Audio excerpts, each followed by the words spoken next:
আজ হলো বরের ছুটি, তো চলো আজ কীভাবে দিনটা কাটাই সেটাই তোমাদের সাথে শেয়ার করি।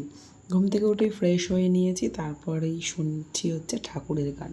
আর আমার মেয়ে কিন্তু আজকে সবাইকে ডেকে তুলেছে, যেমন আমাকে ওর বাবাকেও ধরাবে। আর আমার ছেলের তো স্কুল যাবে না আজকে, যেহেতু ওর বাবার ছুটি। আর আজকে সারাদিন আমি ল্যাদ খাবো। আর এটা একটা আমার মানে জানি না খারাপ না ভালো, সেটা তোমরা কমেন্ট করে অবশ্যই বলবে। যেদিনকে আমার বরের ছুটি থাকে আমার কিন্তু কোনো কাজ করতে ভালো লাগে না, সেদিনকে মনে হয় সারাদিন শুয়ে থাকি। কেন এরকম মনে হয়?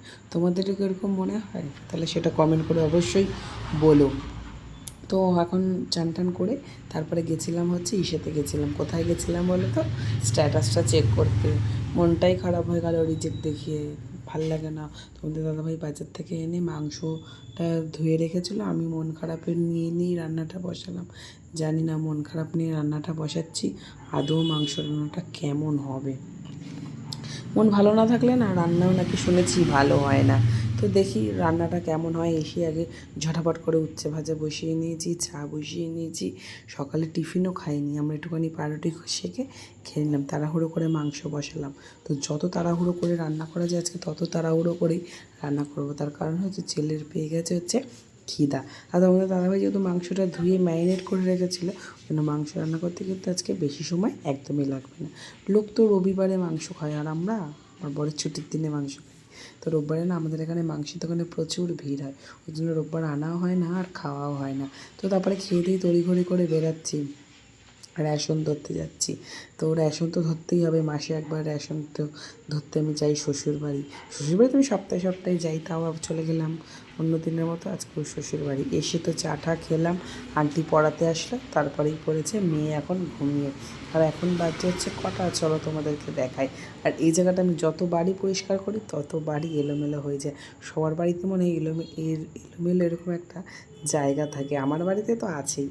তারপরে বসিয়েছি কুমড়ো সিদ্ধ আর ভাত, আর এদিকে তো সকালে চিকেন আছেই। আর দেখো অ্যাকোয়াগার্ডটা চালিয়ে দিয়েছি, এদিকে জলটা ভরুক, আর আমি এদিকে এক গামলা জামা প্যান্ট ভাঁজ করবো। আর এই জলটা যেটা বেরোয় সেটা কিন্তু আমি ওয়েস্টেজ করি না, সেটা দিয়ে আমি কাপড় জামা কেচে ফেলি। তো চলো এখন কটা বাজে, আর এখন আমার ছেলে মেয়ে ঘুমাচ্ছে, এরা মনে হয় সারা রাত্রির আমাকে আজকে জ্বালাবে। তো দেখো এখন 9টা বাজে, দুজনেই এখন পড়লো ঘুমিয়ে। আর এত জামা প্যান্ট, তো চলো ঝটাফট করে ভাঁজটা করে নিই।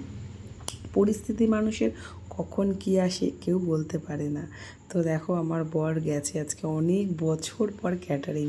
তো তোমাদেরকে একটা সত্যি কথা বলি, তো আমরা যখন প্রেম করতাম তখন কিন্তু আমার বর ক্যাটারিং করতো। আজকে আবার অনেক বছর পরে আমার বর গেছিলো ক্যাটারিং, সেইটাই ভিডিও কল করছিল, আর আমি প্রথম স্ক্রিন রেকর্ডিং করলাম। তো দেখো আমার মেয়েকে ঘুম টুম ভাঙিয়ে তুলে দিয়েছি, এখন হচ্ছে মা আর মেয়েতে একটুখানি খেলা করছি।